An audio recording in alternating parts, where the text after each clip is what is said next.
The TCG Design Theory podcast is part of the Booster Pack Network. For more TCG-related content, visit theboosterpacknetwork.com. Hosting for this show is sponsored by Category 1 Games, the go-to shop for all of your classic TCG needs. Find your favorites or discover something new at category1games.com.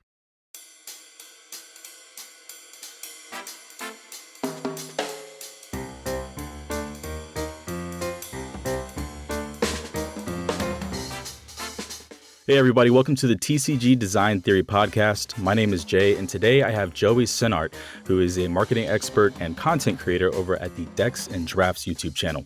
Joey, how are you this morning? It's morning. It's Friday. I'm happy it's Friday. Yeah, for sure.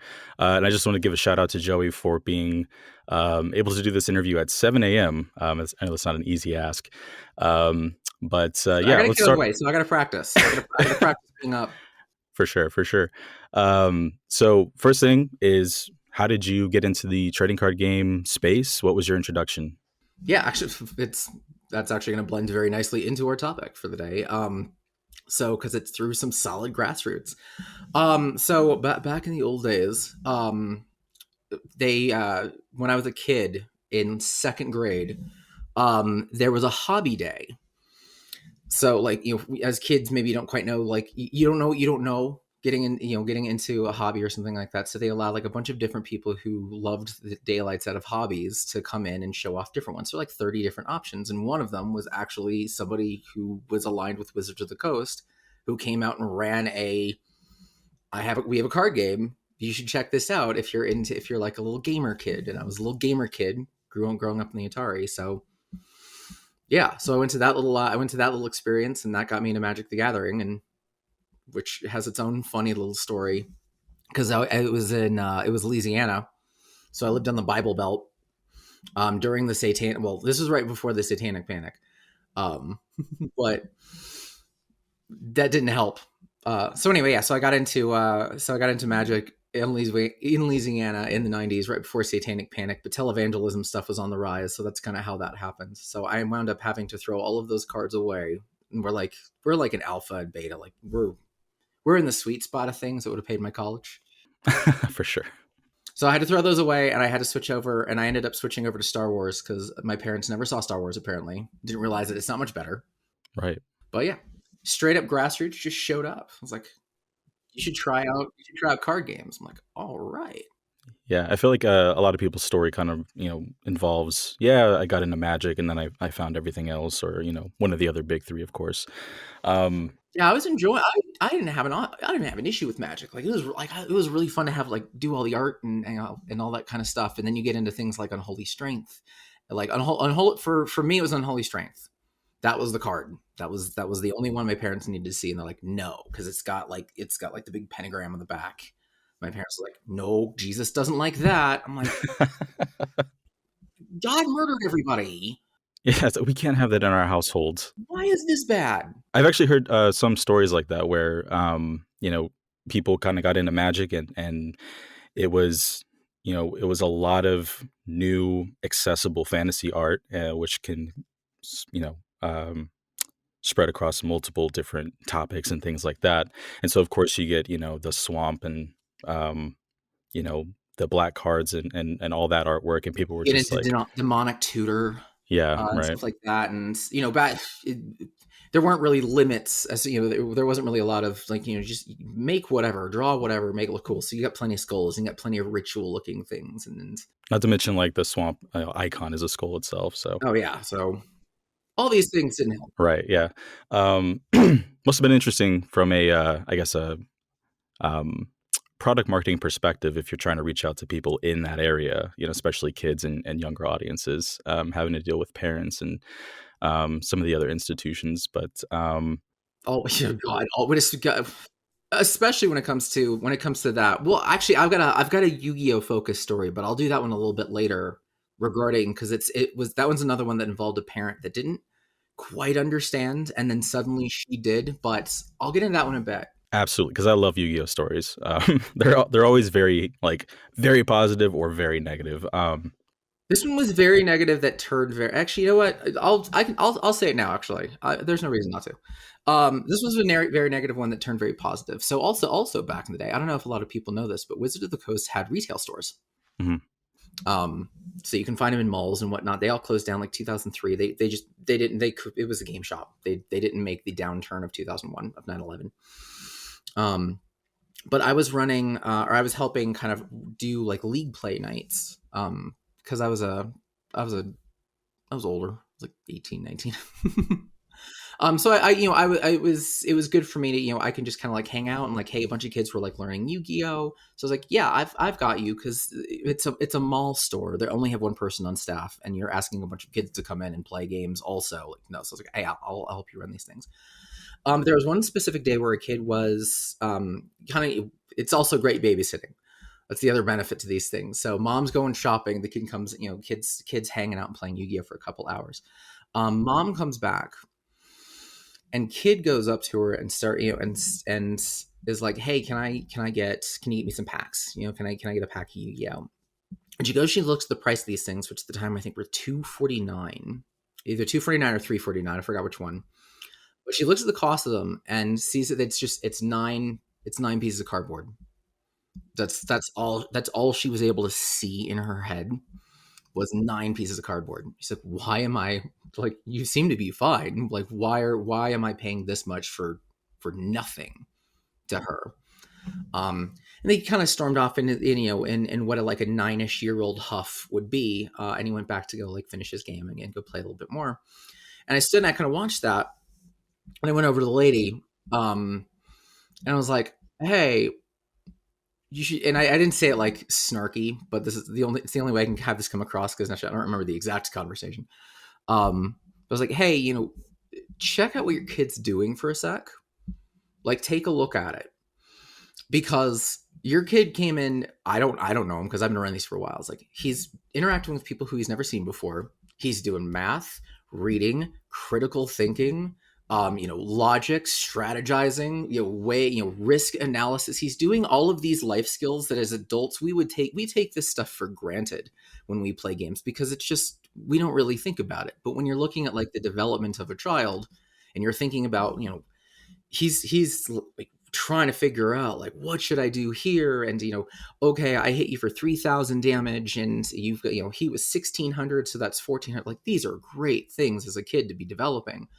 And then I told her, like, and look how much time he's spending on this for the amount that you're being asked to, spend. It's basically, it's a return on time for, if we want to really get into business speak. But like, look at the amount of time that he spends on just these little 9 pieces of cardboard that you're focused on. Mm-hmm. And she took a look at it for a second. She watched him just having the time of his life, and they came back every week. And she bought a couple, and they came back every week. And she suddenly had her mind wrapped around it. It's like, that's pretty damn cool. It reminds me of like Pokemon Go, of people who were especially ones with like, who were either socially inept or had like development disabilities like autism. I know somebody who had autism, but like Pokemon Go, they see a bunch of other people playing Pokemon Go. Oh, you couldn't tell anybody apart. It's recognizing, appreciating that aspect of it. That was just like, okay, I love this. I love this stuff. I want to do more. That's my Yu-Gi-Oh story. People can have that kind of story with anything else, but for me, it happened with Yu-Gi-Oh. Yeah. No, it's great. It's always a challenge to get people who aren't aware of these spaces, like, to see past the material. It's like, wow, you want to just buy all these cards and things like that. But, seeing exactly what you said, just the socialization and all those other aspects. Yeah. I'm so excited for Lurkana for that reason, to just bring in a whole bunch of kind of new people who will be exploring that space for the first time. For sure. Yeah. I think that's, a lot of people say, okay, well, it's another big fish in the game. It's going to make it to where like the market is going to be super crowded and all that. But, that's not necessarily true, because you are bringing in new people, a lot of new people into the space, and not just trying to sell to existing people in the space. But yeah, and if you have somebody who's able to sit at that table, good. That's the thing about, that's the thing about any kind of big market players, is that when you have, when you have people who are so big that they don't really think they can fail, which is kind of what we're seeing with WotC right now and Hasbro, having somebody else that's big enough to sit at that table and do things differently and surprise and shock the system forces those big players to kind of rethink their steps and rethink their strategies and move to something that is different, at least, if not healthier. WotC did not healthy in the last couple of years as they switched over to that more collectible, the serialized and the how much value and hype can we get out of a set. Seeing that happening the last 3 years and being so successful with certain games. Now I'm hoping that with something like Lorcana that has made it very clear that they are not catering to that model at all. I hope they make a big enough dent that other games that cater kind of to more the adults, especially Magic, that is so embedded in people's psyche. I hope they look at me like, that system works too. Having a healthy relationship with our player base and our customers, that seems like a strategy that could work. We should try that again. Yeah, it's going to be interesting seeing how the introduction of Lorcana into the space is going to start changing the tactics of what some of these companies are currently doing. So you have this experience, met with Magic and Yu-Gi-Oh. I'm sure you've also have experience with like Way too Pokemon many. and that whole boom. Yeah, there's But another one that I got into Pokemon. Couldn't get a Magic. Star Wars was trickling in, but Pokemon, of course, came up, so I got into Pokemon, and then those got stolen. yeah, I think everybody has a story about like, yeah, my Pokemon cards got stolen, or you know, it's just one of those things. You brought them to school, and it's either the teachers took them or someone. For me, I know the exact shop that it was at. Mm-hmm.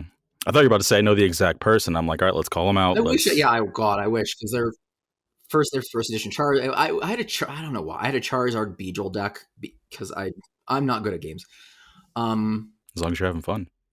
It was fun. It was for even as a kid, I grew up like, what's the hardest way that I could achieve victory? And I decided to go with Beedrills.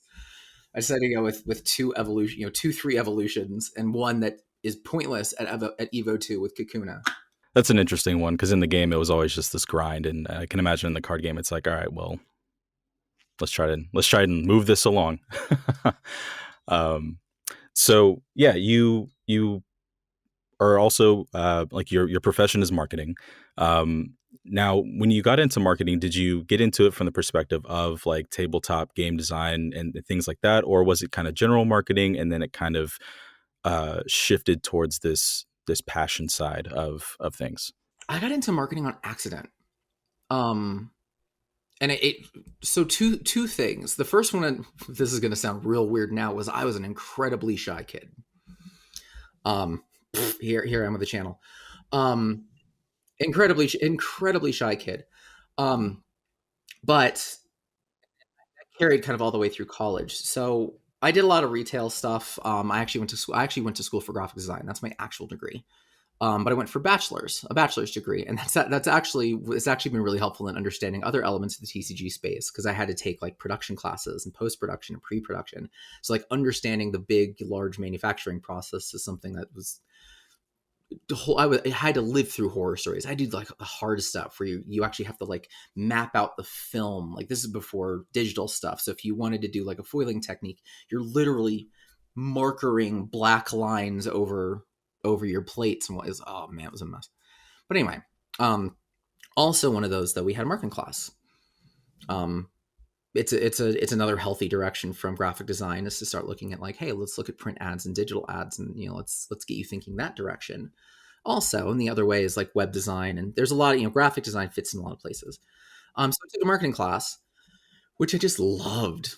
I like fell in love with it almost immediately, because we had one of those teachers who was like, you will not get an A in this class, which is how everybody gets an A in that class. They're like, oh, bring it on, you cocky little jerk. But she was also very well connected, which was something that made it very cool. So it wasn't just like, let's do pretend projects. She actually, and this is kind of the thing that really sealed it for me. We got to work with a big tea company called Celestial Seasonings. They're iconic. They're mostly known for their art and whatnot, but they're everywhere. But they're headquartered in Boulder, and I'm in Colorado, so they're headquartered not far away from us. We had to do a marketing challenge for them, where we had to design a Latina line of packaging. And we had to do a whole market analysis. We had to like, all right, what do these boxes look like? How big should they be? What kind of colors should we use? What kind of artwork shouldn't we use? What kind of shape should we use? And patterns would resonate. And anything and everything. And none of us had ever done product design. So yeah, we did that project. And as the shy kid, you don't when it was a group project also. You don't do a lot of talking as the shy kid in group projects, which of course meant in an art school, I was the only one who didn't speak up about doing the speech in front of the marketing team. So I was suddenly doing the speech in front of the marketing team. Terrified the crap out of me. But it's doing all that stuff. I ended up kind of going up and doing working on the speech as best as I could. We get there. The first like 3 minutes are disasters. They're so bad. And then I don't know what happened. Like I had some self-deprecating joke that I made, and like the room just started cracking up, and like something snapped, and I was like suddenly an extrovert. It is a moment. It is a very distinct moment in my life where I'm like, wait, I can actually like talk to people. Like this isn't as bad as I thought. And that journey, that little adventure, is kind of what got me both like loving marketing, as well as kind of being able to kind of speak my mind and, speak to kind of my knowledge and feel comfortable doing it. So that's kind of how that happened. And then from there, I've got about a little bit over a decade in various marketing capacities, working for a lot of, started out small business, email marketing, constant contact. They're an online platform, shifted over to eBay Enterprise, and started working with more agency and Fortune 500 companies. So chances are, if you have something in your inbox that you were sick and tired of, I was probably a part of that. So eBay was my own clients, American Airlines, Southwest, Sally Beauty, Marvel, Disney, Fandango, tons of those. Moved on, took on a couple other roles. Most recently, I finished up being an email and push marketing manager over at Etsy. And then eventually through all of that, I got myself, doing just kind of some fun projects for TCG space, and then ultimately landed at the kind of now ended Genesis CCG. But I got to take up their marketing and blend kind of the hobby stuff with the marketing stuff that I had. And that's been an adventure. That was an adventure. The end of that was a different adventure, but the things you learn throughout that were like, oh man, this is very different when you're on the other side of the cardboard. So with your background in marketing being, kind of just general marketing, and then kind of mashing that eventually with a passion for TCGs and things, how much would you say kind of is the same in terms of like some of the marketing stuff you did before, and what stuff that maybe you had to learn, or newer things that you had to figure out when working in the TCG space?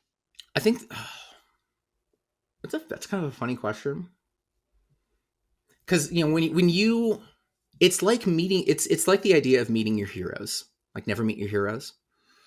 It's almost like if you're not ready for it, never get a job in your hobby, because then it starts to feel like work, and you're like, wait a second, this is work. And all those people who are like, if you have a job you love, it won't feel like work at all. Shut up. Those people suck. That is wrong. And that's kind of what that's kind of what happens switching over to CCGs, is like, man, this is going to feel real great. And the biggest thing that I learned, and this is going to be, I'm going to point him to it because we chat, but I'm going to give a big shout out to Alex Norville from Legend Story Studios, because he's not a TCG guy. He was not a TCG guy coming into Flesh and Blood TCG, but he has been crushing it, because you get to see the world from a different perspective. You kind of see the business for what it is, as opposed to what you want it to be as a part of it and a fan. And that was the thing that I learned, is that the things that make you a fan of card games do not make you good on the business side of things. So the biggest change for me was just the mindset. Just like, I've got to get out of the stuff that excited me as a fan and as a player that doesn't work if you're trying to actually grow a card game the right way from the business side of things. I can grow it the right way from like a community building side of things, but I need to not care too much about trying to grow the community when I'm being the business of it. That's kind of an issue that a lot of card games are having right now, and that's, those are leading to some massive struggles where everything's just kind of stuck in Discord, and there's just not a strategy to get out of it. That's one of those things to learn. It's like, man, this community is great, and they're so talkative, and they're so fun, and everyone is so jazzed about it. Why isn't this growing? It's like, well, having a strong community in a Discord is not a growth strategy. That's different. So it's a big mindset shift. That's the biggest change between the two. But outside of that, on the things that are like the same, it is very much of audience analysis and market and competitive analysis, and getting into the demographic, not even demographics, we talked about this, like I mentioned this one word, but getting into the psychographics and the values and the why you have buyers, why buyers the way they are. And then just kind of applying kind of strategies that makes sense for who your real audience is. So in any product line, there's a lot of different kind of product types. And in this case, a TCG by its definition is part of the CPG line. It's a consumer packaged good, which means it's a thing that a distributor creates, and it goes into kind of a wholesale system that gets pushed into retail. And what makes CPG even more kind of relevant here and tied to TCGs is it's also something that needs to be replenished often. It's a replenishment idea of like, I always need to buy, I always want to, how do I get people to buy more booster packs? CPG is most commonly associated with groceries, the food industry. Same concept.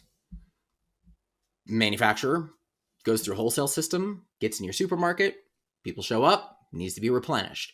How do I get buyers who have everything in front of them, how do they get them to pick mine, to be loyal to mine, and to come back over and over and over? It's the same kind of concepts. So elements of that transition are the same. Just thinking about it as kind of a different type of product. But the mindset, oh buddy, oh man, that one's real hard. Mm-hmm. Yeah, and interesting hearing from the perspective of more traditional business models where it's business to business versus business to consumer. So I just want to touch on that real quick. So you kind of mentioned, and I've seen some of your previous videos where you mentioned, you see the online success, and that does not translate to success in other areas. Yeah, it's not a benchmark. It shouldn't be. It shouldn't be treated as one. See Watsy. They're fine. And so with that, kind of looking at those two spaces and looking at, because I imagine that business to consumer, like online, like direct online sales, is obviously one area, and then business to business is your wholesale, your distribution, things like that. Oh yeah, yep. And even LGSs, you can translate it into getting into LGSs as well. You especially smaller games kind of have to serve as like the good middle for a little while. Yeah. And so with our current, climate, with where some of these creators are at and who's been doing what and when and all that, what would you say? Do you say that like business to business is still the best kind of practice to try to move towards, or do you think there's more of a shift towards, B2C, business to consumer? I think there's a lack of understanding that would make it look like it's B2C, and that's Kickstarter. Kickstarter is a business to consumer platform. By its very nature, I'm creating a thing, and I'm going directly to customers who want to enjoy this thing, and I'm asking them to give me money directly, and I will give them product directly in response.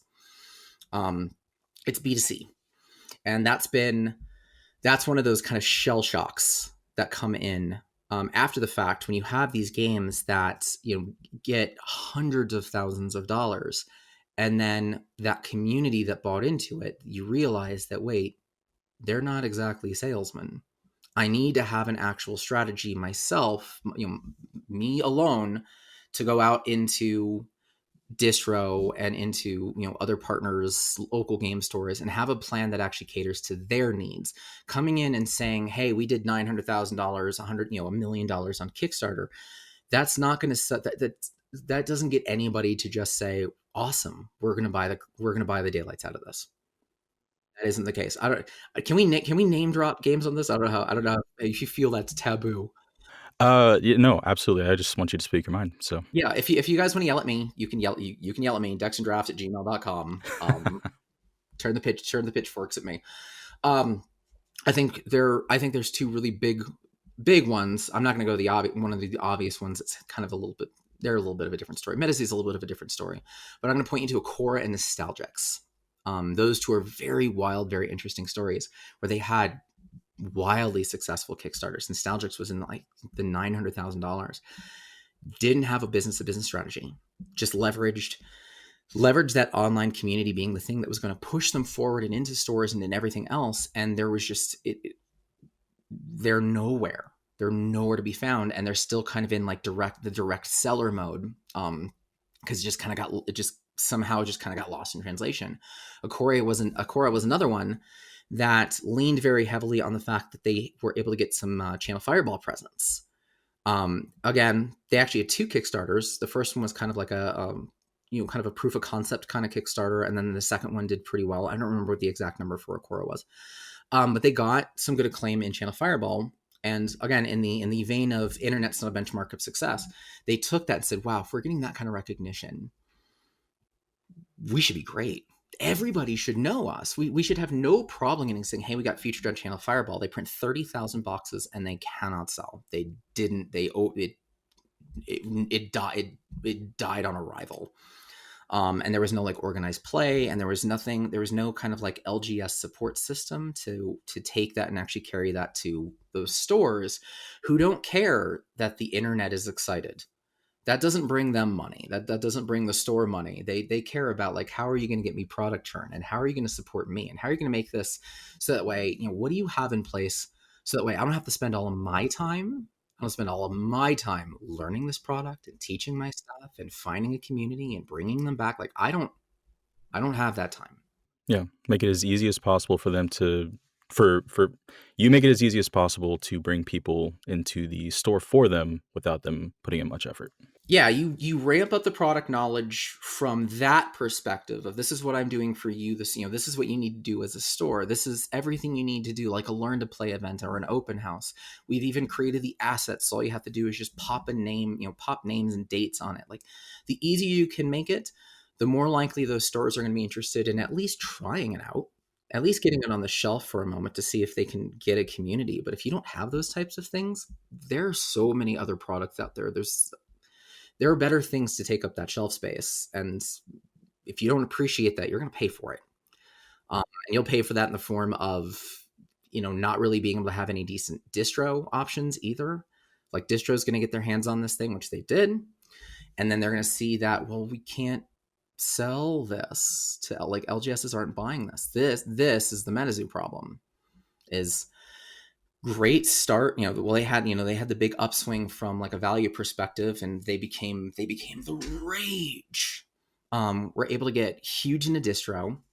100,000 box print runs, 50,000, 100,000 box print runs. They were able to do test markets out in Walmart and Target, big retailers. That's a show of credibility. But the plan into local game stores didn't resonate. And those buyers, the ones who are actually buying the product, sorry customers, you are not the buyers of product in a B2B model and what a card game kind of should be. You're not the buyers, at least from the company's perspective, but they weren't picking it up. So the print runs dropped, and the value dropped, and distros drop, and if you don't appreciate it, you kind of get left in the dust, and no amount of the internet is going to save you. No amount of the internet's really going to save you. Flesh and Blood had the huge spike where the community lost their minds about this game, but they didn't have, and this wasn't them making mistakes. It was just like suddenly they needed to get a ton of product printed and out the door worldwide.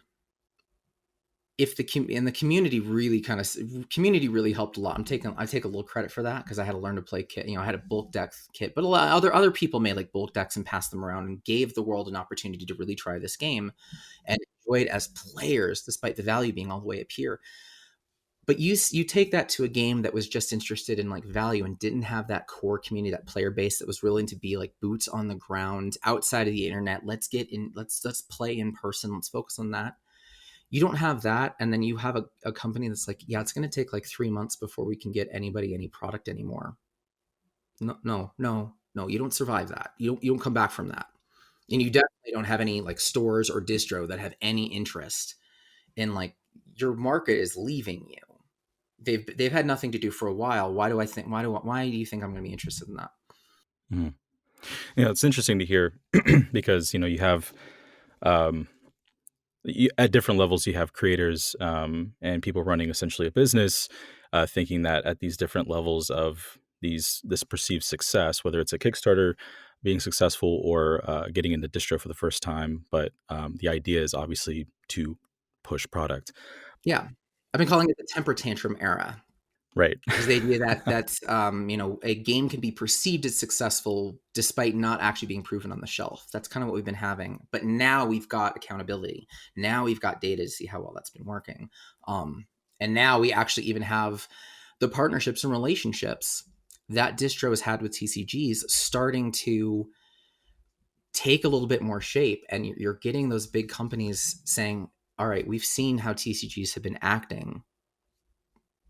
Our response is not been favorable. It's like Canada is a real struggle to get into as a card game because so many have just kind of abused the model, and that they've now learned that hype train doesn't mean anything. That's one of those things that I would love to explore further someday, is the damage that the last couple of years have actually done to this industry, because so many look at it as like, yeah, I lost a couple of bucks. Oh, darn, I took a gamble and I lost. But like, no, people lost thousands of dollars and they didn't have that disposable income. Stores put a ton into this, and either they wound up with toxic relationships with their customers, or they also kind of got themselves screwed, having to pay way more than what wholesale should have been because a game was spiking like crazy, and the distributors weren't. They're like, hey, well, we're going to sell this at way the heck higher. We're gonna pass that value on to you. And then you also had those distros that were like, all these games came in and they looked phenomenal on the internet, and we did massive buys and massive purchase orders, and now we're stuck with that product. Maybe the TCG space is not one we want to just jump into as soon as we see something that's new and semi-interesting. That's the damage that's been happened. So games that are really trying are finding it a lot harder to get into distros that are meaningful. Yeah, you saying that kind of reminds me of it's not super related, but Shark Tank or those types of shows where you're pitching an idea. These people don't come in with just like, hey, I made this thing. Here it is. It's like, hey, I made this thing. I'm actually running a business. I can show you proof that I've been able to sell product and grow on a consistent basis, sometimes over years, to get that investment. And so putting in that groundwork is extremely important, because you're absolutely right. People will sit there and think of, oh yeah, everybody's on Kickstarter, or in our little bubble, our little tabletop game bubble. It's like, you don't know what Magic the Gathering is, but Yeah, right. you go to any random place, it's like, Magic the what? Like NTG? What are you talking about? Yeah. Same with creators, right? Like, I walk into a local game store, I was like, you know that, like, the professor back he was talking about this game, and they're like, who's that? I'm like 50 years old, 60 years old. This is like my retirement business, and I'm a Warhammer guy. Don't even talk to me about the internet. And what the heck's a Discord? Not that it's that level, but yeah, it's just like walking into a Shark Tank and being like, man, I've got this great idea, right? And we've got all these backers, and so I know if you've watched enough of it, it's like, oh, we've got this celebrity that's going to come in, and they're like, all right, well, what are your profit margins, and do you have a patent on this thing? You have, what are your product SKUs, and how do you exist on? They start to ask all of these real hard hitting questions, and usually the response is just, the idea was good. I thought that would be fine. Yeah, exactly. No.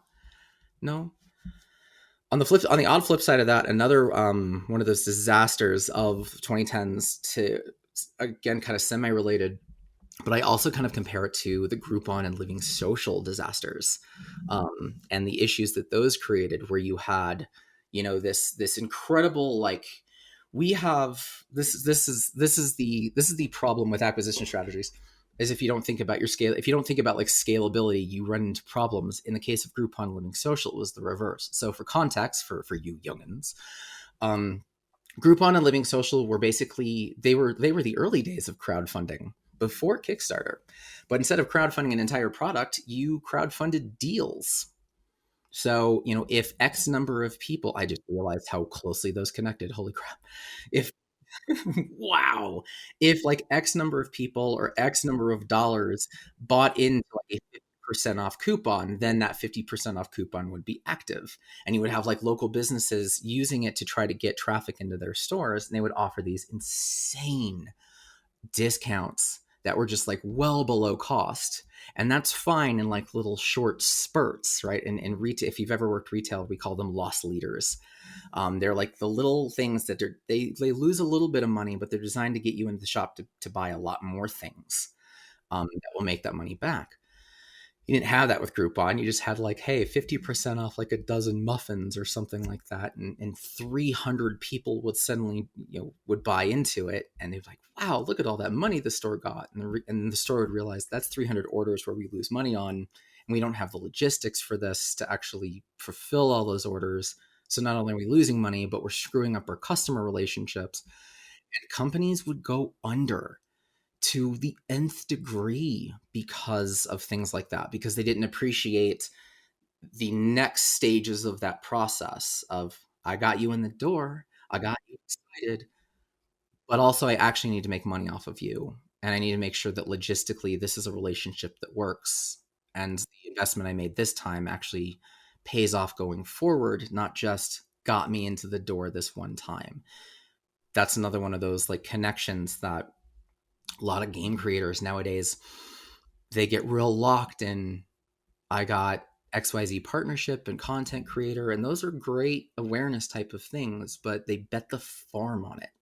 Mm-hmm. And there's no continuing strategy. There's no next stages in the customer journey and the marketing life cycle to get that into conversions. I've got a whole concept. Marketing life cycles are a common thing. Any business has one. If you've ever worked with through like an employment training or your new hire training, it's the circle of life. Here's our circle of life, right? For GameStop, I remember for GameStop, it was like, people buy new games and then they play those. And then they trade those in and they buy used games at cheaper. And then while they're there, though, they get really excited about the new games. So you have them reserve new games and that gets them to buy new games. And that was the circle of life. That was the GameStop circle of life. Buy new, trade it in, play, get used games, reserve new games. You've got the new game now, trade it in. And that was the circle. That's the life cycle. But that's also a strategy of like, how do I get you from a conversion into coming back? Like once you have your thing. So I put it in 5 bubbles. So for creators out there who watch this, every company's different. I put it in 5. The first is the acquire stage. So the acquisition, that's the stuff everyone's real good at. Right? Like, hey, we partnered up with, with Magic Story, or we partnered up with Professor, or we got Red Zone Rogue, or we got, pick your creator. They're going to take a look at the game. You should check out their video. Cool. That's going to tap in their audience. That extends their reach. Partnered Pleasant Kenobi. For Genesis, we did it with like Pleasant Kenobi, MTG Nerd Girl, Raphael Levy, a whole bunch of them. That extended reach. It got people aware. That's the acquisition phase. Next is the nurture phase. Now you are aware. What do we do with you? How do we get you into kind of a funnel, a system where we can kind of maintain regular communication? How do we nurture the relationship, especially in Kickstarter land? Because knowing a game's coming out, you can't buy it yet. So what are you going to do? What steps do I have? Oh, I saw a video. That looks cool. And then I'm never reminded of when the thing's coming out on Kickstarter, when the thing's released. Like, that's the nurture phase. That's what that stage is for, is to like get into the Discord, or get into, like, maybe we have an email list. Click remind on Kickstarter, follow XYZ socials, do all the things that we can stay engaged. And then there's the convert. Then there's the buy the thing. So I've got you excited. I got you through hype season and spoiler season. Now buy the thing. And then you bought the thing. Here's the other one everyone screws up. Here's the other real sweetheart. I call it Schrodinger's booster box. Because everybody, over here, it's all value all the time until people actually get the product. And then like, did this go up? Did this tank? And that like determines whether or not the product was successful. Mm-hmm. You don't know the product's dead until you open it. Schrodinger's booster box. So you buy the thing, and then what?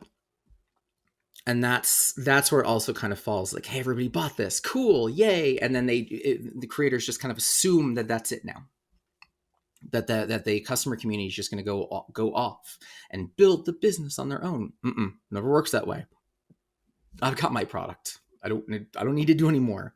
That's like, I'll point to sorcery on this one. And I'm not going to try to like dig in. And I know like I have my thoughts on sorcery specifically, but I'm not going to go into those. But I will specifically go into $4 million in a Kickstarter for sorcery. And you're like, wow, that's amazing. That is amazing. That's also $4 million of people who already have product. They already have product. That is money that is removed from the market, from the ability to sell. For my LGS, it's like $4 million have this thing in hand. You can't assume that $4 million is like, man, I can't wait to go buy more if I don't have a reason to, or get more people into the community. It's like, I got my boxes. I got what I wanted from Kickstarter. What else do you want from me? So that's why you get into the engage. Bubble 4. Engage. Now you have your thing. I need to get you excited to do something with it. So play it. Share those polls, help build community. Maybe I can come up with a system to help you build the community. Just get you engaging with that product now that you have it in hand. And then the last is retain. Retain's a little harder. That's like your win back. Like, hey, we haven't seen you in a while. Come back, try us again. It's a little bit easier to do like on digital platforms. But if you haven't played like Pokemon Go in 6 months, you get like a whole bunch of free things to come back. It's called a win back campaign. That's a retain. But the sweet spot for TCG is for any TCG that is kind of looking to do like the set by set by set by set model. Those middle 3 bubbles, those are the sweet spots. Nurture, convert, engage. Once I'm in your system post Kickstarter, that is the spoiler seasons and the hype. That's the nurture stuff. That's the stuff that's getting me really excited. Then I buy that set. That set comes out. I'm buying it like crazy. Then I'm engaging with that set. I'm playing it. New organized play, whatever systems I have to play to engage and get excited about the purchase I just made. And for a TCG, you use this bubble to buy you time for the next set. So that way, by the time the next set comes out, you can spin right back around. It's like, hey, you guys have like 2-3 months of this. Glad you guys have been having a bunch of fun. Now let's bring you back to the beginning, or the second bubble. Let's bring you back to nurture and let's get you next set, spoiler season, hype season. Oh man, I'm excited. You buy that, you play that, buy some time, next set, spoiler. And that's the TCG circle of life. That's how it should be respected. That's why it keeps failing. There's a breakdown in one of those 2 steps, just thinking you're aware and you think it's going to go to the moon, or you think it's going to be this big thing, and then you buy the thing. And whether it does or doesn't, it doesn't change the fact that your relationship with customers ends there unless you do something about it.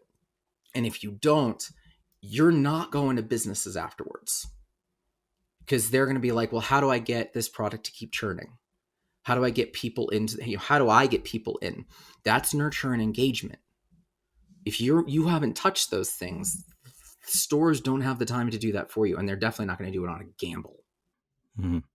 And so it seems like the pretty typical cycle for a game that has launch, something that you can show off, something that you can, as you said, like, hey, you're already playing the game, I can engage you, things like that. How similar is the post launch marketing, strategies to a game that hasn't launched, to someone who's trying to market this. I mean, not a product at that point, but market an idea, to get that minimum viable product to really step off from. I love that you said at minimum viable product. Oh my God. Please, guys, get an MVP.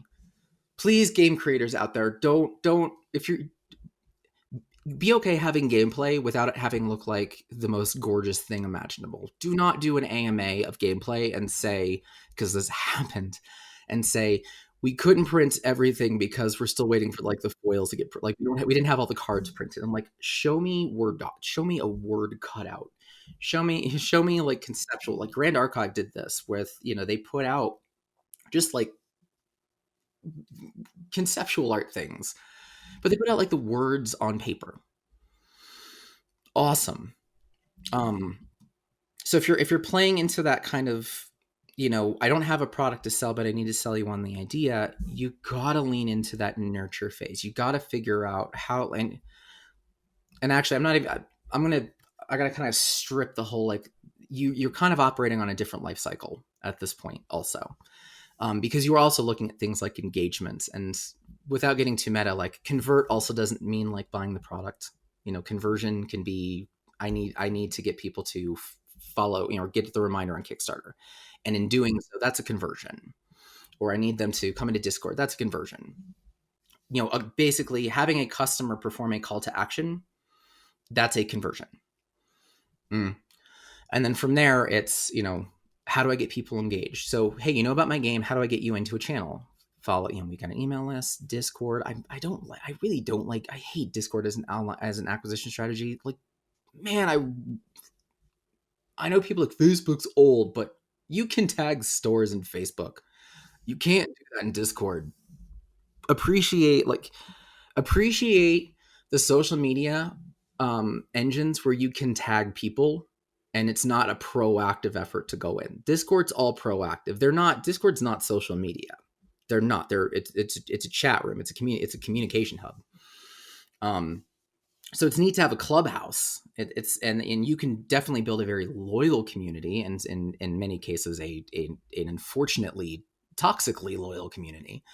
But it's hard to grow from that. So leverage like the social media spaces where you can kind of tag others and do engagement things, like ask questions, and not just questions like what foils are you most excited for, but try to get people into, seeing what the game is like, seeing what the experience with the product would be. What is the experience you want customers to have with the product? And then lean into that real hard. One, it doesn't confuse the message when it comes out. See any Kickstarter game that suddenly became all foils, all shiny, all serialized, all to the moon, and everything else died. I know not every game wanted that. I'll point to Sorcery again on that one. Because it's very much like the art house, the art collector kind of community that have taken that over, and finding the passion in the game is a little bit difficult. I don't know. I don't think that's the message that they wanted to send. So keep control of your message, but figure out the experience you want to have and nurture that, and find places to bring customers, bring potential customers, at this stage, we'll call them prospects. Bring prospects into your idea and get them jazzed about the idea, and give them opportunities to share that idea with other people. Do the print and plays. Do the print and plays before the product comes out. Be okay that people can play your game without buying it. For the love of God, be okay with that. You are going to desperately need it anyway when you've got people who do want to bring this game into store. Like, I want to play at my local community. Well, I need to buy the product. Well, the only way I can buy the product is through the LGS, and the LGS doesn't want to buy the product until they now have a community. This was a barrier that I screwed up hard in Genesis. We had print and plays, but I just didn't think about that odd barrier of people post the Kickstarter coming out, got interested in the game because we wanted to get them interested in the game, and their ability to get product was non-existent. The only funnel was through an LGS that wanted to see the community first, and suddenly you had this just, we had conflicting things where nobody got product. Mm-hmm. So have an opportunity for people to get something they can have in front of them so they can show it to other people and help that grow. And then when it comes out, you stay excited about that.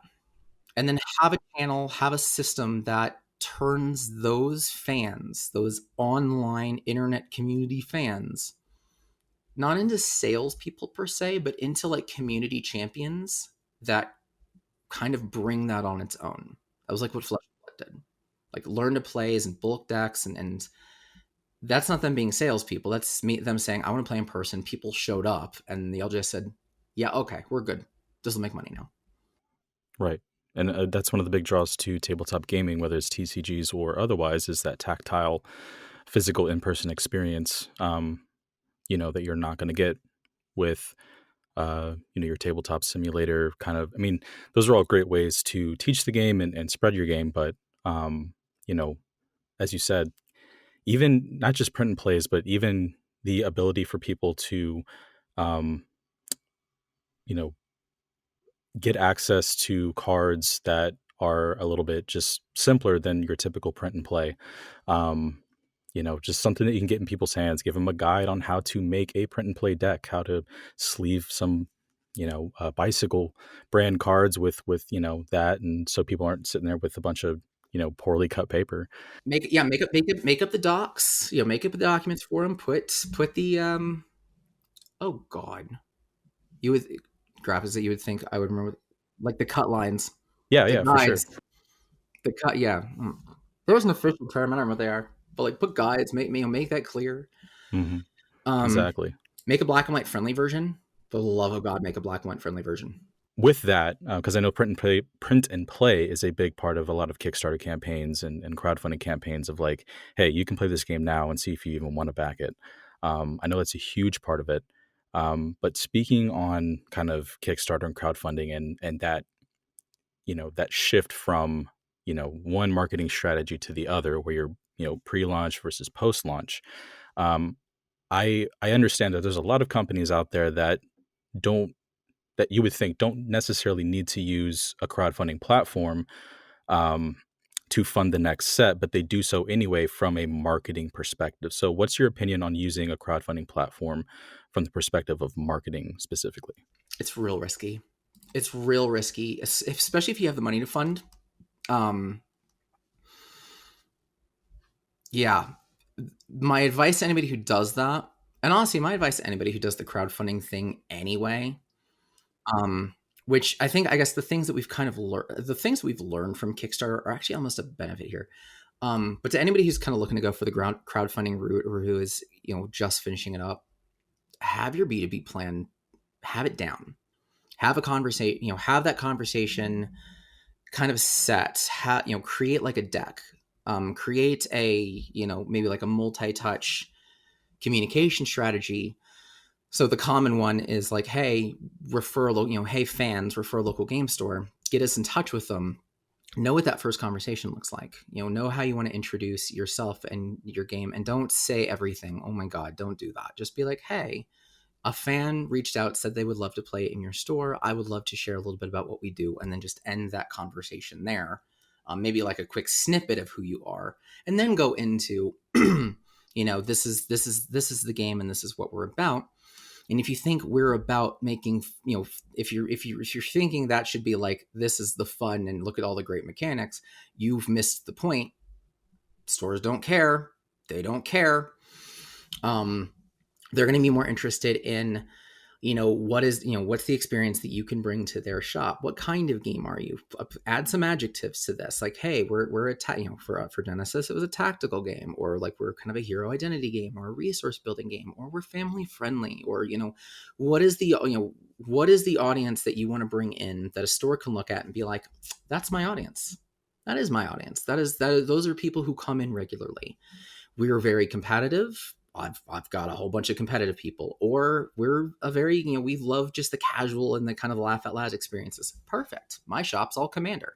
Having that understanding and that audience, being able to communicate that very well, have your series of conversations and play of this is how we're going to talk to stores and guide to that. And then have a guide to how do I get a store to try this?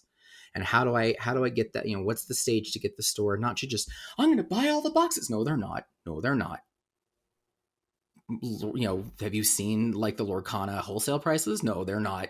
They're not going to buy a ton of things, but they might buy like a test kit, like something small, like you have like a little starter bundle that comes with like organized play kit, something to like run an event, and then maybe a little bit of extra product that people who do like it can buy into. Oh man, that's a cheap buy-in for them. So it's a low risk. They get to test everything they want, and then you come back and you look at the bigger sales, or hopefully by then also like you've gone to distro. I feel like if you're going to do crowdfunding, you have to have a blend of direct and distro. Like you don't want to bottleneck it. Like that becomes a bottleneck. It's like, oh man, if you really like this, then you should go to distro, because then you run into the problem of like not every distro is going to have it. And then like, well, I don't want to like sign up with XY. I don't want to sign up with Southern Hobby. I don't want to sign up with Alliance. Okay, crap. If those are your only partners, so have like a starter, like a direct starter system. That like maybe is just for stores. If you can avoid doing it for players, or maybe you kind of have a smaller one for players specifically, so they can get something in their hand and show it off. That was something that I feel we also kind of screwed up. So my chair is like fighting with me like a lot. I've been fidgeting around a lot. Also, like my legs falling asleep. I was also as a kid, I was a short kid, so I got really used to sitting on my knees, and now I'm bigger and fatter. My legs are like, no. But anyway, so yeah, we had like an avenue, try to come up with an avenue that, hey, a player who is really passionate, maybe they can get their hands on some physical product and use that as kind of a, hey, I'm going to bring this in the store and we'll see what you think. And then that leads into like maybe a starter bundle or something like that. You need to have that beat. You need to have that way to transition and that smooth entry into stores. And the reason that it's such a risk for like the crowdfunding style is for all of the reasons I said. All those reasons I kind of said before is like it's B2C. You've already put yourself out into the market, and I can look and a store can reflect and say like, clearly your interest wasn't that big, or clearly your interest was massive, and that needs to translate to my customers, and they have all of this. So like. It's either you haven't proven yourself or you proved yourself so much, then there's nobody there to buy product. And even then, you also run into the timing issue. And this is another one. And this might be a little bit of a hot take, but don't put Kickstarter branding on the actual product you want to sell. For the love of God, don't do that. Just don't. Don't do the promos and do exclusive Kickstarter promo-y things, but don't brand your boxes Kickstarter. Just don't. Unless you already have the money to print a retail version at the same time. Because if you don't, you've got months to production for Kickstarter. And you'll need that to probably gauge the next set. And hopefully you print, I hope you print both at the same time. But if you don't end up doing that, you've got months between that Kickstarter going and the next, a retail set that has to be the same, that should be the same set. You've got months between those releases. This community is already done. They're tired of the product. This community just learning it. And it's the same thing as the stuff that everybody's been hyping up already. So like new people are like, but that's better. And then you've got this months of lull in the middle where stores can't buy anything. Nobody's really playing anything in store. Like, it's just death. There's just nothing to do. Cryptic's learning this one a little bit. Not that they're like suffering from death or anything, but they had their Kickstarter product come out, which was great. And then it was a good couple of months until like kind of the beta, the wave 2 version of that. And in the middle of that, it's just like, we just have to run the living crap out of tournaments and figure out how in the world we're going to get stores onboarded with this thing, knowing they can't get product yet. And everybody who has product has this Kickstarter thing and they're not interested in wave 2. Oh, that's a conflict. That's a real conflict. Plan for it. Know that's going to happen. Have really good transition strategies, have really good engagement strategies and nurture strategies to make those things non-issues. Or, hey, now you know, plan in advance. Print things at the same time. Make it within like weeks between Kickstarter and retail. So, do you think there's benefit to doing, a from like a promotional perspective, kind of doing a shorter proof of concept print run so people can get product in their hands and you can get that initial kind of feedback and things like that? Or do you think that that effort needs to be focused on one launch, to your point where you're saying, hey, you need to be able to have a B2B plan. You need to be able to kind of have those relationships ready, so that once you get that product, you're able to get it to people who need it. So I like the two version approach, the proof of concept approach, and not. And the thing that's kind of weird though is in order to really do that nowadays, you have to dumb down the first project. Like you have to. Um, but I love that approach. I think that's a great approach. Gem Blenders did this. This was the Gem Blenders way, where they had their game was a living card game essentially, or an expandable card game. Thanks, Fantasy. Oops, glass. Thanks, Fantasy Flight, for making it. You can't say LCG, jerks. You can't say living card game. Arsenal made it learning card game to try to circumvent it. I was like, that was cute. So XCGs now expandable card games. So they had an expandable card game, which is, you buy a box, but everything comes in that box. It's not a randomized system. So they tried out as a proof of concept, and then they took that money to kind of build, and they built like grassroots out in New York. They're very New York based. But they proved like in store and through a little bit of through playing and building a small community with just the junk prints. They were able to prove that, hey, people enjoy this experience. People enjoy the experience with the product. They don't have to be shiny for that to happen. The words and rules have to make for a fun experience. Amazingly enough, guys, that's also a way to get people interested. So they did that and worked just fine. And they used that money and Patreon money to practice and try out like some manufacturing things and try out foiling and retemplatize. And, they recently went to Gamma and made relationships with distro there.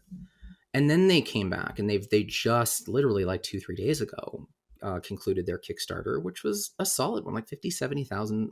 I forgot exactly where it landed. It was somewhere in that range, but that's their TCG version. It was wholesome. It was good. And I'm confident as a buyer that they've got a strategy to go to market with this thing. Not that it's going to be like, oh my gosh, the greatest thing imaginable. God, stop that. But one that's going to sustain enough. And for the money that I spent, I feel like I'm going to get my value out of that money. It's going to be fun. It's going to be a fun product. And also because they've proven themselves and, they've been in market for a little bit. And I know that they know how to talk about their game to stores and whatnot. It's a good strategy. I like that strategy. But I think in order to do it, you have to dumb down that first one intentionally. I don't think you can come in like, we've got like, this is our beautiful thing that we've created. We just want like $20,000 though. It's like the community is going to decide how much they want to give you. And if you create this glorious, beautiful thing, they might give you a heck of a lot more than you want. And you might not get that second opportunity anymore. But I like the other strategy. I honestly don't even think you need to crowdfund that other strategy. And that was something I was going to ask about is, there's the proof of concept on Kickstarter, but, how, in your experience, how common is it for someone to maybe not necessarily open a booth, but just go to a con and have, just some prints from maybe the Game Crafter or something with some placeholder art and whatever, and just go and show people the game physically, like to physically engage with them and using that as a selling people on like your email list and things like that. Have you seen that, and is that successful? Yes. And yes and no, because it's not about what you've done. It's about where you went. It's all about where you went. Because I've seen both directions. I've seen we're going to bring everything out and things can sell. I've also seen we're going to show off the cards. I've also seen we're going to show off kind of a templated version of the game. I'm going to say it right now. And I don't decksanddrafts@gmail.com. It's fine. If you are a card game that is trying to really like make it out as a card game with a player base and that healthy B2B strategy, for the love of God, stop going to Collecticon. Stop. Specifically. Do not go. Do not waste your money. You are wasting your money. You have no business being there. You are not going to get anybody who is going to help you in that longer vision. You may get a Kickstarter sale or two out of that, but like look at what you spent to get there. Unless they're like, no, not even if they're into, because that's like time. That is like rental fee. Like, stop going to CAC. Stop it. Just stop. Because you do have the ones who will go out and they'll show you the shiny promo and the Denver Collecticon exclusive promos, which we had. Cool. That gets a couple people out to be excited about the booth, and then those people, they take it and either they show it off or they sell it. Great. You have done nothing for anybody who might be interested in actually buying like a booster box or playing a game. Some are nice enough to demo it, but between demo and, you need that audience that really wanted to show up for a demo. Collecticon's not really I wanted to show up for a demo kind of convention. So you go to the other ones. You go to Origins Game Fair. That's when you're a little bit further along. But go to Origins Game Fair. If your Kickstarter is done, that needs to be your first target. That is a blend of industry and player. A lot of local game shops go out there. Distro goes out there. A lot of partners who you want to make for the bigger vision, the longer, that longer strategy for you. They are there. They're there to play and explore, make buying decisions. You want to find those places where people are actually making buying decisions, and they're there to explore and learn. And CAC isn't it. Chances are there's like, local, most places have like little local kind of game conventions. For us, we got like Genghis Khan, even like the small little local like Comic-Cons, not like the official Comic-Cons, but like they have their own little like nerd con. Find those little ones and exist there for a little bit and develop kind of a little local. I'd strongly say like find a little local community that can kind of like drive you and help you grow, because if there's something that is more interested in having the shiny like 101 foil, it's being a part of the experience where you become kind of relevant in the industry. Like that's so like the right crowd, the right audience is going to be more interested in being a part of that journey than any magical fun little promo that you can hand them. And this is a testament to Cryptic, where they were very community based and community built.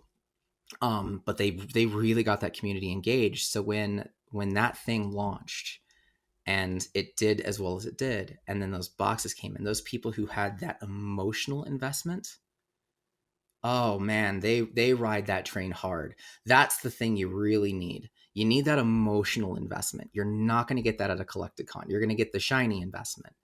But finding that little audience and nurturing them into wanting to be a part of your experience and your journey as a business, that's going to get you the crowd that keeps you going after you've launched. They're going to be the ones that definitely pick you up when you're down.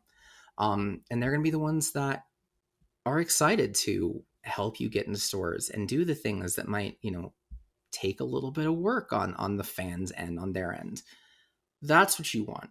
You find those places that cater to that. So find the game conventions and the small conventions where people are actually like very much wanting to play games, because they will explore, and game stores will be out there also, and they will gladly talk to you about like what you're doing right and kind of what you're doing wrong or that doesn't resonate with them. Find those. Don't go big. Stop going big. You're wasting money going big, and you're confusing your audience, because those audiences, they're taking your promo and that's the only thing they're talking about. And everybody who wants to play the game is locked up in this. All the talk of it is about how much these promos are going for right now. That stacks over time, and eventually that's all your audience is. Stop. So that kind of brings me to an interesting question that, you say stop going to Collecticon, stop, and I think a lot of this conversation has revolved around if you do not have people who enjoy playing the game of the trading card game, then there's what are you really striving towards? Because the value comes in whether it's the IP or the gameplay itself, depending on what angle you're coming from. That value is based off of something else. If my core customer, like, imagine your perfect customer. If my perfect customer is not one that is really excited to like play the game and explore that creation, why is it your creation? Why is it a game? And later on down the road, as you get more established, if the customers that you have the most fun and you're most excited to have, if your fan base, if that's the narrative is over here, and that's the only thing people are getting jazzed about, and it's not the gameplay, you've got to turn them into gamers all of a sudden. I don't know how well it's going to work for you. We've seen that struggle too many times. And so, coming from an indie TCG perspective and seeing, a lot of these guys just right out of the gate come with like, oh, you're going to find one of these cards in every 373,000 booster boxes or whatever the case may be. But obviously, if you're starting this as a trading card game, there has to be some of that, collectability. That's some of the stuff that you are selling. So, how do you split that between marketing to gamers and marketing to gamers and collectors, or just people who are interested in the collection aspect of it? Yeah, for sure. One, it's a good balance to try to find. I think everybody now is kind of familiar with the triad, the collector, player, investor triad that makes up TCGs. Always keep in your mind that the player is going to be your base. You can do collector things, it's fine, and you never touch investor things. They come to you appreciating longevity of product, and if they're not coming to appreciate the longevity of the product, and they are investing a ton of money just so they can kind of flip the thing, they're not investors. Those are called dealers. Those are profiteers. There's a different relationship. They're not interested in your long-term business strategy. Stop. Collectors, players have to be the base. Always. It's fine if you have like we've got one in every 40 boxes is this thing. Okay, fine. Don't make it don't make it the first thing you say. Don't make that, don't make the collectability and the rare and the hollow, don't make it so much a part of your awareness strategy of how you're putting yourself out there, that it suddenly, to somebody who doesn't know, who's not in your Discord, it starts to look like that's the only thing you do. And that's the only thing you're interested in. And that's something that people have challenged me quite a bit on it, because I've come after a couple of games saying like, hey, this is, why are you so focused just on the rares? Or why are you so focused on all this? And they're like, well, the Discord, that's not the case in the Discord community. I don't care about the Discord community. I'm not in the Discord community. You have not sold me on wanting to be a part of that Discord community. All I see is your Instagram of, have you seen this new antique rare or this new holy crap other rare? And anything from anybody on like YouTube and any content creator, if that is all that they're showing me, and then you as a company are embracing that, and that is the only message that you're kind of wanting to latch onto, I don't care about your Discord. I don't care what the reality of your community is, because the growth strategy, the crowd that's going to grow, that's not what they're seeing.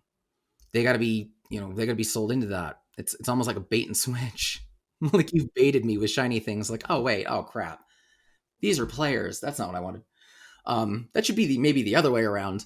Of like, wow, there's so many. It really should be the other way. It's like, wow, there's so much cool stuff about play, and you can take pride. And it's fine, take pride. A post here, a post there, but don't make every stupid Instagram post your shiny thing. Make it like, hey, we played, or talk about some of the mechanics, or like go onto like a booster pack network and talk about your design strategies, and then push those things out into the community as well. They probably won't get as many views. They probably won't. Not at the start, but they're going to send a message to the bigger audience that this is what you want. And they won't confuse for when it comes out, when the game comes out and everyone's like, did you get that one in 40 boxes shiny foil? I don't have money for 40 boxes, so no.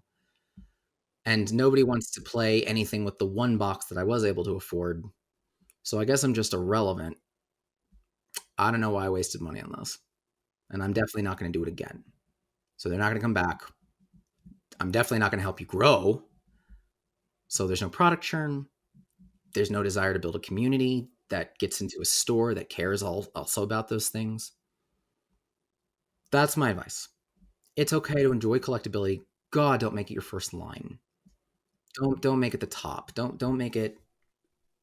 I'll throw 60-40 ratio max.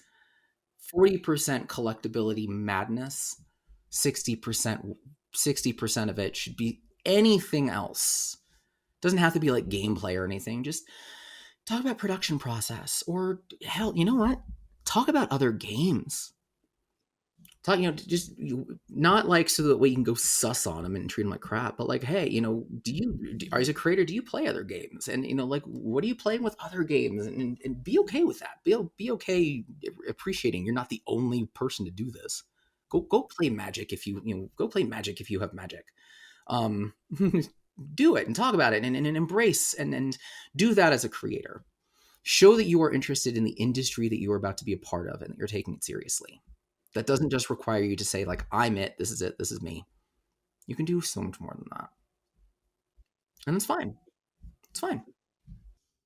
For creators that obviously don't have the 10 years of experience in marketing and things like that, someone who does have this idea of, hey, I do want to have a player-focused game. I do want to have this and this, but I also want to make it a trading card game. I like the aspect of opening packs and not knowing what you're going to get, not from the perspective of, am I going to get $100 card, but from a draft perspective, like it's just a fun way of doing things. And so really jumping into that for someone who is trying to maybe get together their proof of concept, they're really trying to get people on board.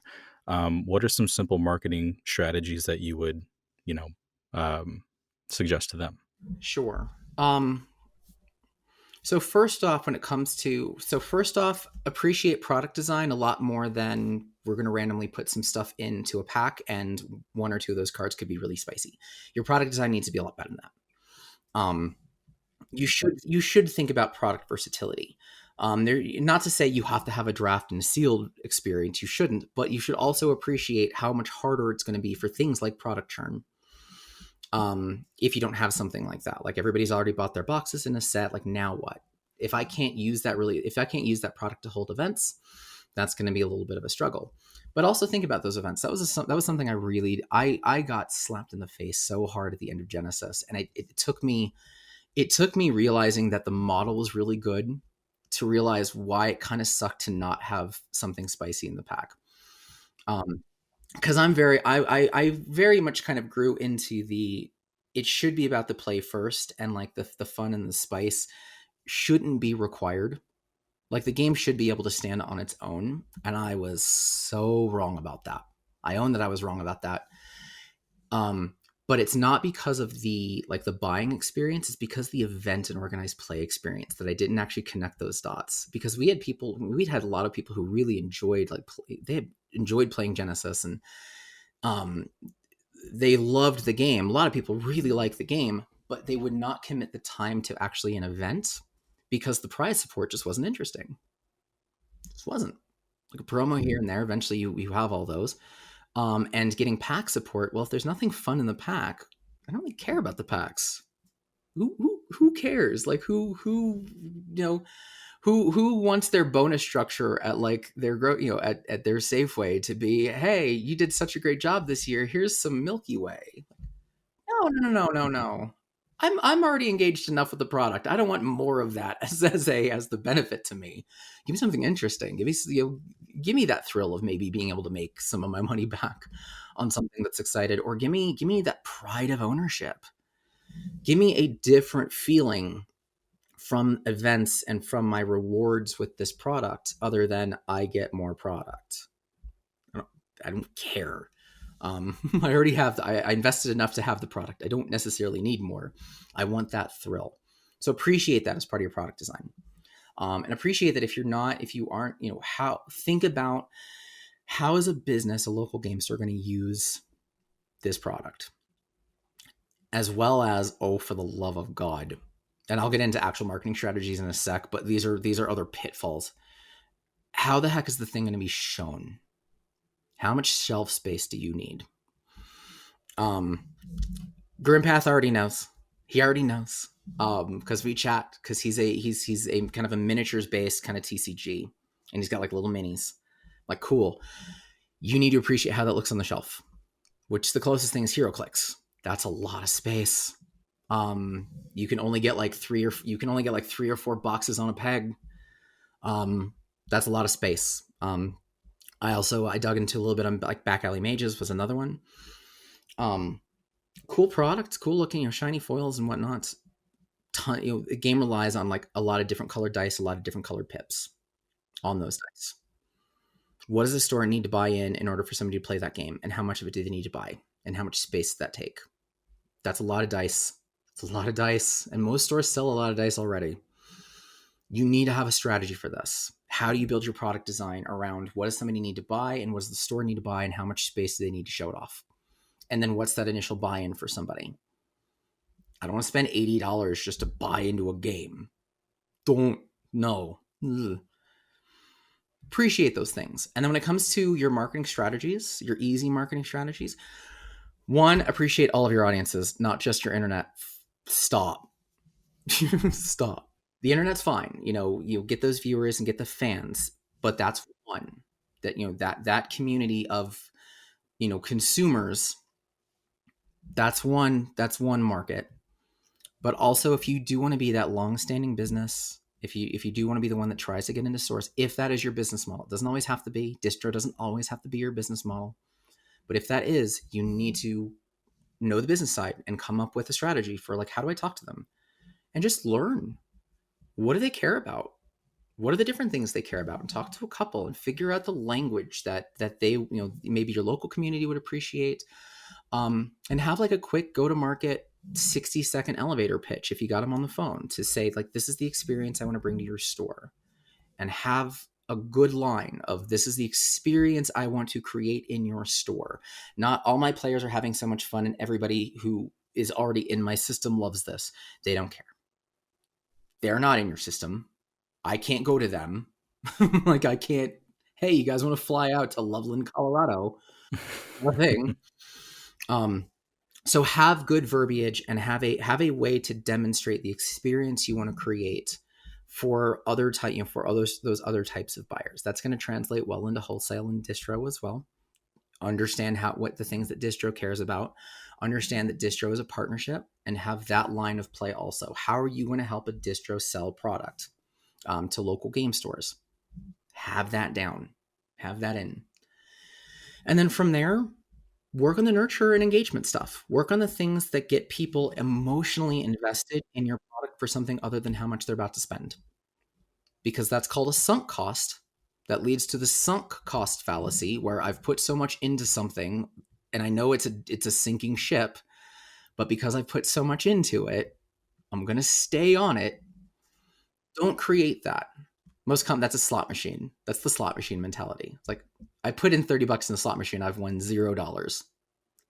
It's due. I'm gonna put in my $1 and get $60. Like, no, you're not. That's a sunk cost. Stop. Create emotional investments with your product and your customers, whoever they are, fans, game stores. Create that emotional investment that is not tied to value.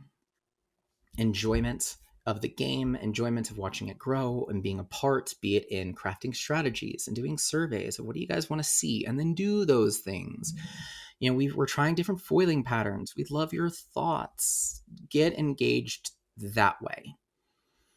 That's going to be the stuff that lands you long-term. Having that in place will get the internet and your customers kind of, or the player, that the triad, your second customer, that second, downstream customers. That's going to get them willing to go on the journey with you and put in like the actual work to help it grow.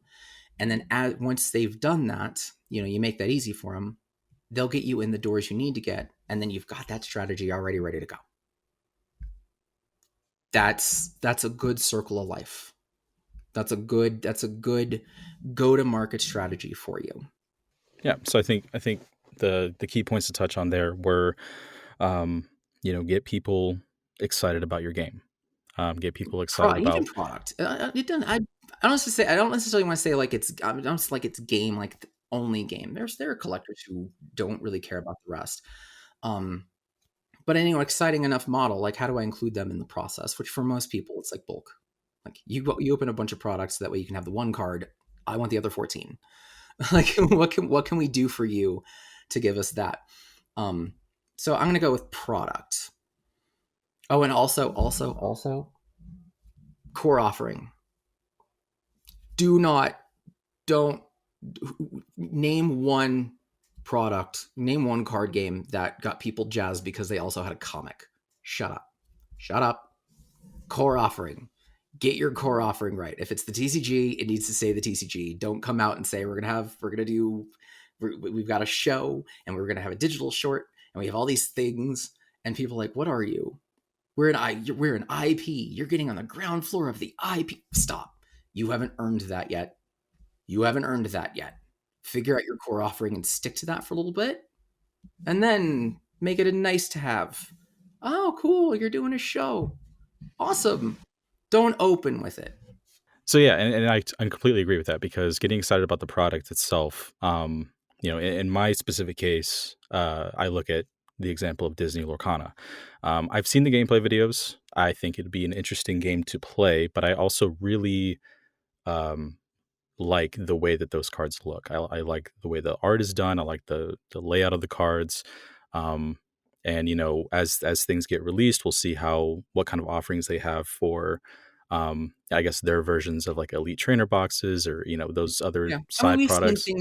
We've seen like the treasure troves and stuff like that. We know they're coming out with like binders to collect and play mounts. Like they're putting in a whole product line.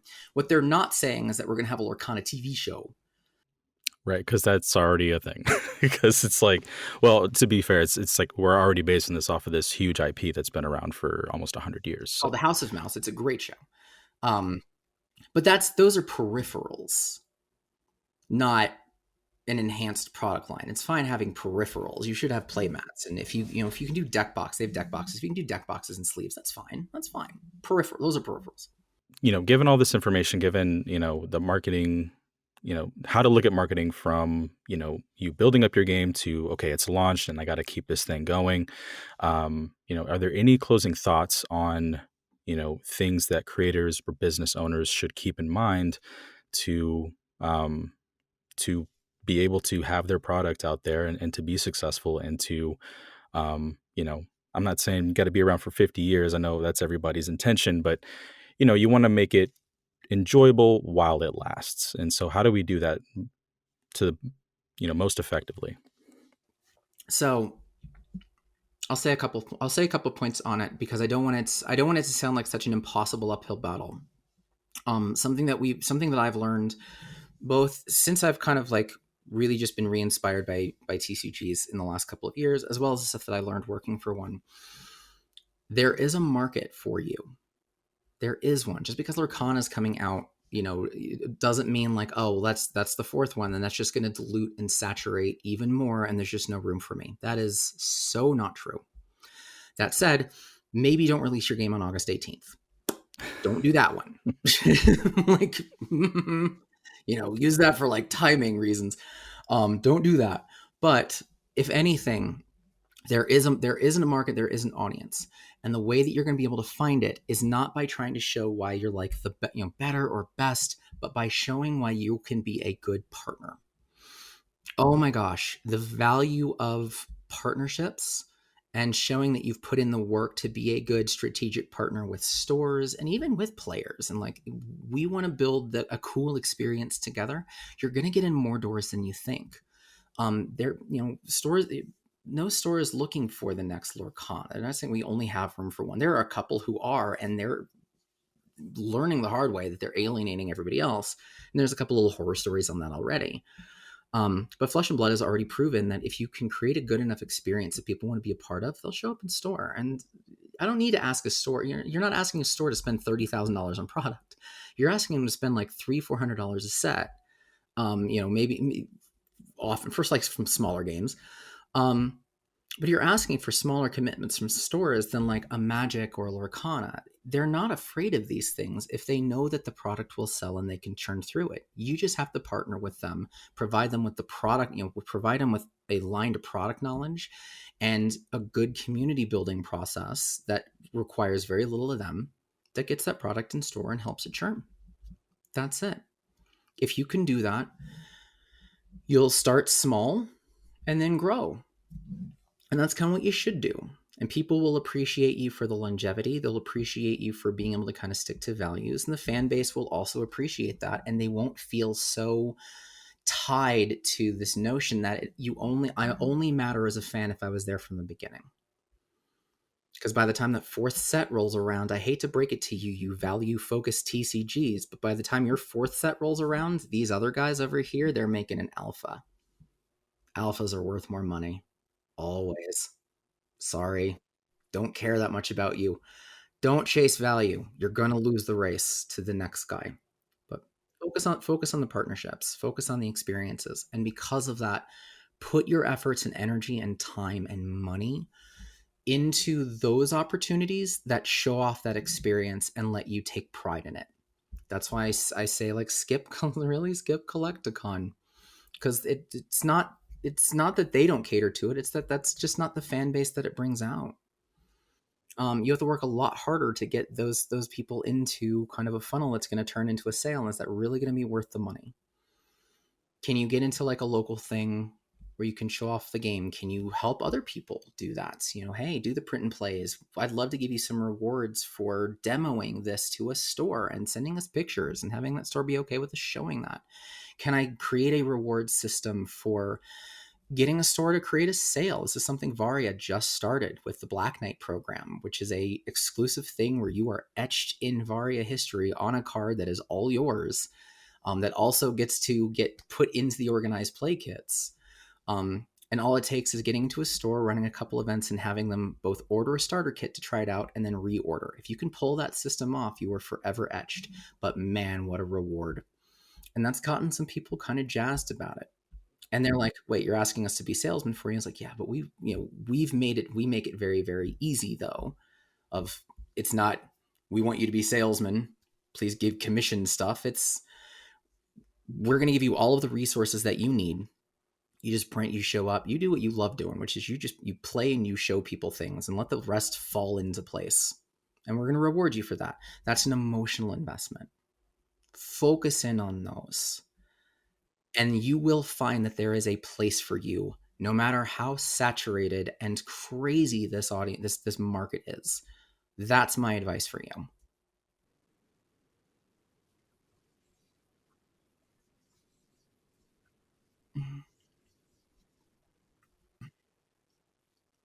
Sure. So I'm on YouTube, Decks and Drafts, DRAUGHTS.